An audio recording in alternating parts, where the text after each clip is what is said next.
circles intersect at 2 points B and C. Through B, two line segment ABD and PBQ are drawn to intersect the circle at A, D, P and Q respectively.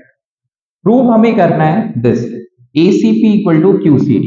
अगर figure देखे तो हमें दिखाना है this equal to this, ठीक है, this equal to this, ये दिखाना है हमें. बहुत ही आसान सा क्वेश्चन है, बस दिख रहा है कॉम्प्लिकेटेड सा, है आसान. आपको करना क्या है, आपको A और P ज्वाइन कर देना है, ठीक है. A एंड P आप ज्वाइन करेंगे सो ये एक कॉर्ड बनेगा. सो ज्वाइन AP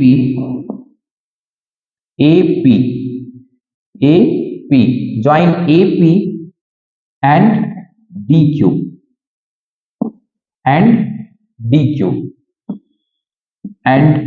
DQ और ये जो काम हो रहा है ये कंस्ट्रक्शन का है, तो आप इसे एज अ कंस्ट्रक्शन पार्ट लिखना, ठीक है, ये कंस्ट्रक्शन पार्ट है. अब देखो ये ज्वाइन करने से क्या बन गया, now AP and DQ are chords. अभी ये कॉर्ड्स बन गए हैं AP और DQ. ध्यान से अब देखो आप, ये AD एक लाइन है, this is a line. AD क्या है, एक लाइन है, एंड PQ भी एक लाइन है, this is also a line. So ये एंगल और ये एंगल ये दोनों इक्वल होंगे, वर्टिकली अपोजिट एंगल.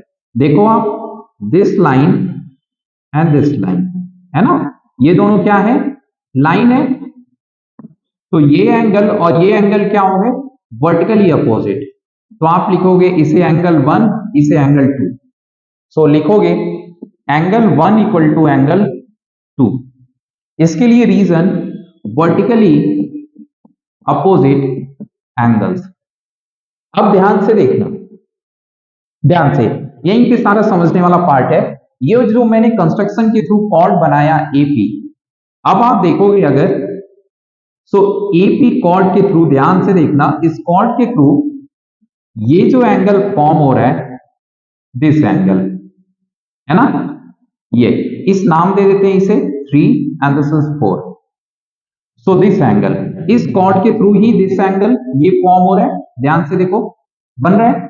और इसी कॉर्ड के थ्रू ये भी एंगल बन रहा है ना, आर्क पे ये भी. सो 1 एंड 3 दोनों सेम सेगमेंट के हुए. So angle 1 equal to angle 3. आप बोलोगे रीजन इसके लिए, एंगल्स इन सेम सेगमेंट. ध्यान से देखना, ओके. नाउ इधर भी जो मैंने कॉर्ड बनाया था कंस्ट्रक्शन के थ्रू, जो मैंने ज्वाइन किया था DQ को, आप देखोगे इधर भी ये जो एंगल है सेम कॉर्ड के थ्रू बन रहा है, एंगल 4. और इसी कॉर्ड के थ्रू ये भी एंगल बन रहा है आर्क पे.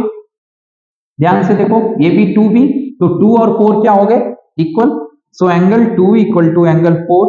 और रीजन इसके लिए भी सेम ही आप लिख सकते हो. ओके, लिख दिया. अब देखो, आप ध्यान से देखो, ठीक है. अब यहीं पे सारा समझने वाला काम है. अब इसे आप ले लो first, this is second and this is third. अब आप लिख देना from first, second and third. इन तीनों इक्वेशन का यूज करके हम क्या कर सकते हैं, 1 की जगह यहां पे 1 की जगह 3 पुट कर देंगे, क्योंकि 1 इक्वल टू 3 है, तो यहां पे 3 आप लिख लो.